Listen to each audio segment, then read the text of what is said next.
exploded in applause.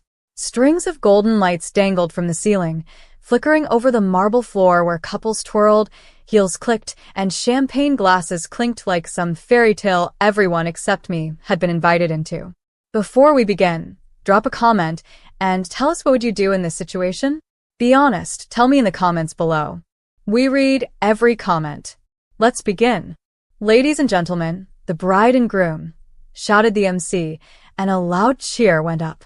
I took one slow step onto the stage, holding the microphone I had just been handed. My job was simple: give a short congratulatory toast to my cousin Danielle. We grew up like sisters. She'd personally asked me to do it, even said, "You better be up there with me." But as I approached the front of the platform, a hand shoved my shoulder from behind. I stumbled, nearly falling on the train of Danielle's gown. "What are you doing?" hissed my brother, Ryan, towering over me in his designer tuxedo. "This is for family. Stay in the back where you belong." "I am family," I said quietly, my grip tightening on the mic. "You work at a gas station," he scoffed. "You smell like diesel and sadness." And then came my father's voice, clear and cruel through the echoing mic. "She's just here for the leftovers." Still pumping gas at 30. Laughter burst from the crowd. My aunts, uncles, cousins. Even Danielle gave me a confused glance, not sure whether to step in or stay in her picture-perfect fairy tale. But I didn't flinch. I smiled. Not wide. Not fake. Just that little smile people give when they already know something you don't. I slipped my phone out of my pocket, typed a single word, and hit send. Then I calmly walked to the edge of the stage and sat down, legs crossed, looking like I had all the time in the world. 30 seconds later, the sound came. WHUP, WHUP, WHUP, WHUP. Guests turned their heads. One of my uncles peered out the grand hall's side window and shouted, "Is that a?" The windows rattled. The chandeliers shivered. Then the ballroom doors flew open and a gust of wind whooshed in, sending napkins fluttering and skirts whipping. Standing in the doorway was a man in a dark, tailored suit. 6'3", clean-shaven, steel-gray eyes. His gaze scanned the room once, then landed on me. He stepped forward, heels echoing on marble, and the room fell into stunned silence. I stood, slowly, like I had practiced this moment in a mirror 10,000 times. Because I had. He reached me and said just one thing. "Ready to go, Ms. Blake?" And in that second, the whole room shifted. Ryan's jaw dropped. My father's wine glass slipped from his hand and shattered. Danielle covered her mouth. And my brother, who once laughed when I asked him to co-sign a loan, literally stumbled back into the wedding cake. Because the man standing beside me wasn't just anyone. He was Nathaniel Pierce, billionaire, CEO of Arcadia Energy, the youngest Fortune 500 CEO in the country. And he just flew in on my call. Because I wasn't a gas station girl anymore. And I never was. The silence didn't last. It shattered, piece by piece, in whispers and gasps as every guest began murmuring like a hive disturbed. "Is that really Nathaniel Pierce? Oh my God, he's in Forbes. He just called her Ms. Blake. Wait, her?" Danielle blinked, visibly pale beneath her airbrush makeup, caught between the confetti of her dream wedding and the storm that had just walked through the doors. Nathaniel placed a gentle hand on my back. "Do you want to stay?" he asked, low enough only I could hear. I looked around the room. At my father, who once said I was a waste of tuition money after I dropped out to take care of Mom. At my brother, who once stood outside my rundown apartment, laughing as he peeled off in his Tesla. At my uncle, who refused to hug me at the last family Christmas because I smelled like burnt oil. "No," I said. "I've already seen enough." Nathaniel gave a soft nod, then looked up and addressed the room with calm clarity. "I apologize for the interruption, but Miss Blake's presence is urgently required." A few people chuckled nervously, unsure if this was a show, until they heard it. Another rotor blade, another helicopter, then the third. The crowd swiveled toward the windows like a wave. Outside, 3 gleaming black helicopters hovered in a perfect line, their polished bodies reflecting the ballroom chandeliers. My father's voice croaked. What the hell is going on? I thought she worked at a gas station, someone whispered. I turned slowly, walked down the steps from the stage, heels echoing like hammers in the stunned silence. Nathaniel followed, but I paused beside Ryan. He looked up at me like he'd seen a ghost. My brother. My bully. The man who once said, "You'll never be anything. You peaked at 19. I looked at him, head tilted slightly, and said calmly, "You always liked being the center of attention, Ryan. Hope the cake was worth it."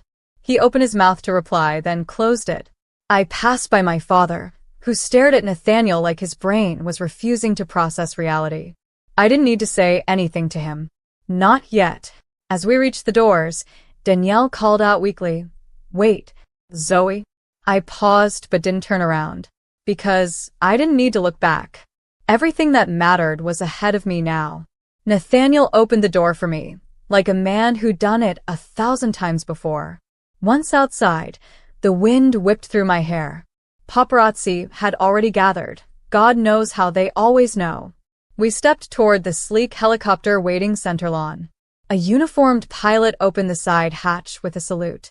As I stepped inside, Nathaniel leaned in close and whispered in my ear, "You still want to announce it now?"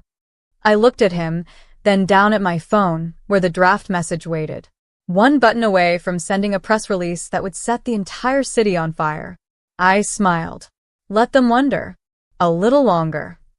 He smirked. Cruel. Not cruel, I said. Strategic. As the rotors roared and we lifted into the darkening sky, I looked down at the wedding tent below. From up here, the people who humiliated me looked like ants scrambling for cover. And suddenly I realized I didn't need revenge. I was the revenge. The helicopter cut through the sky like a blade. Lights below twinkled across the city, but my mind wasn't on the skyline. It was still at the wedding. The way their faces dropped, fascination, shock, guilt, fear, all blending into something priceless. But none of it was luck. None of it was overnight. Because while they laughed at me for working a minimum wage job, I was building something they'd never see coming. Nathaniel passed me a glass of sparkling water. You okay? I nodded, gripping it, then loosening my hold. Yeah. I didn't expect it to feel like that. Like what? Like I finally had nothing to prove, and they knew it. He leaned back, studying me with the same quiet intensity he had when we first met. Not at some glamorous party, but at a busted-up Chevron station at 3 a.m. when his car had broken down. I was the only one working that shift. Grease on my sleeves. Bags under my eyes. No idea who he was. And still I helped him. Gave him free coffee. Let him borrow my phone. Sat with him when he looked too exhausted to drive. I didn't even ask his name. But 2 weeks later, he returned. With a business card and an offer. I could use someone like you. Not just for the job. For everything. That's how I became his silent partner. Off the record. At my request. Because I wanted to earn every bit of it without being called someone's girlfriend or kept woman. And I did. Over the next 4 years, while I kept that gas station job to protect my mother's medical insurance, Nathaniel helped me build an investment portfolio. Helped me go back to school under a fake name. Taught me the world of private equity, of startups, of buyouts. I made millions before I ever stepped out of that apron. But I never told my family. Why would I? They didn't care where I disappeared to between shifts. They never asked where the bruises on my hands came from, or why I couldn't make it to Thanksgiving because I was flying to Tokyo. They didn't want to see me win. But now? Now, they had no choice. The helicopter touched down on the rooftop of a 65-story building, Pierce Holdings HQ. As I stepped out, Nathaniel offered his hand. You sure you want to go through with this tonight? I turned to him. They pushed me off a stage. I said, voice steady. Laughed at me like I was a bug under their shoe. I'm not doing this for revenge. I'm doing this for clarity. He smiled. Then it's time. We descended into the top floor, where a polished boardroom awaited, gleaming glass, black marble, dimmed lights. My assistant, Harper, already had the folders lined up. Press release goes out in 45 minutes, she said. Your father's firm is already flagged in the preliminary acquisition alert. Good, I replied. Let them see it before anyone else. Because what they didn't know yet, what none of them knew, was that I had just bought out 67% of my father's investment firm through a shell acquisition. Effective tomorrow morning, I'd be the new majority owner. And the only call they'd be getting would come from me. The next morning was crisp, cool, and uncaring. I sat alone on the balcony of my penthouse, robe cinched around my waist, coffee in hand, eyes fixed on the phone screen like it was a loaded weapon. Across every business channel, CNBC, Bloomberg, The Wall Street Journal, my name was front and center. Zoe Blake acquires majority stake in Hawthorne Capital. And under that headline, daughter of founding partner executes silent takeover after years of estrangement. The reporters were already circling like vultures over a fresh carcass. But I wasn't thinking about headlines. I was thinking about the moment they'd see them. At exactly 9:02 a.m., my brother Ryan texted me. What the hell is this? Tell me it's fake. 9:04 a.m., my father called. I let it ring out. Then another. Then another. Until finally I picked up. Zoe, he said, breathless. You've made a mistake. This isn't a game. I'm not playing, I said calmly. But maybe now you'll stop treating me like a pawn. He was silent. Then, with a desperate edge. How did you even? Who gave you the capital? I earned it. You work at a gas station. I almost laughed. You've said that so many times, Dad. You might want to retire that line.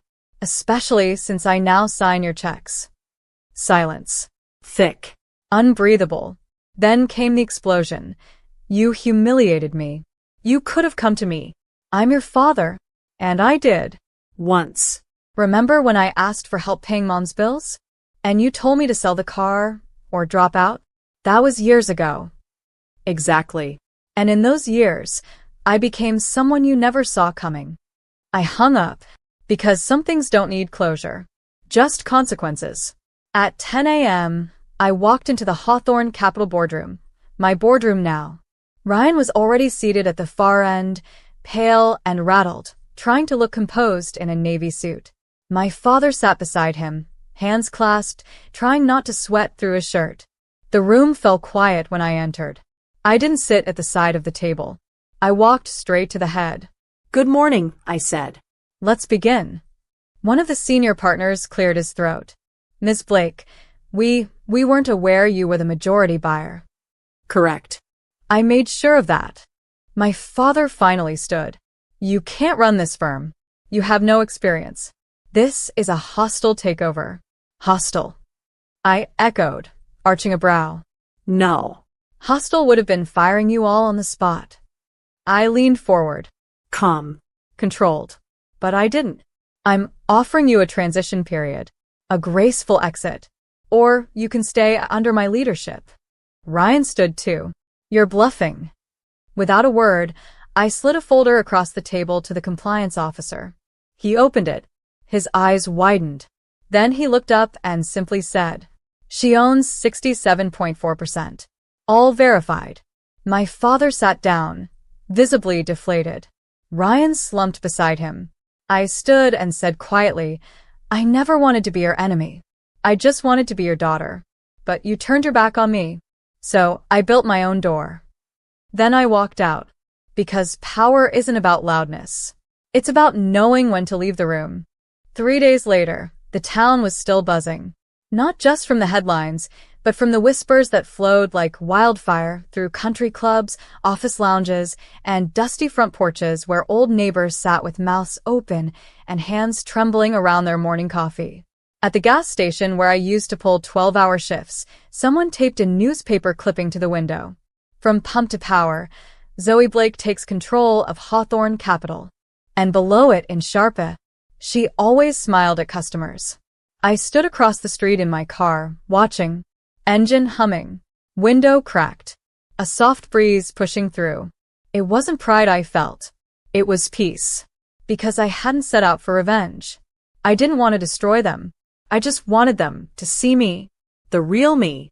Not the version they'd forced into a box and slapped a cheap label on.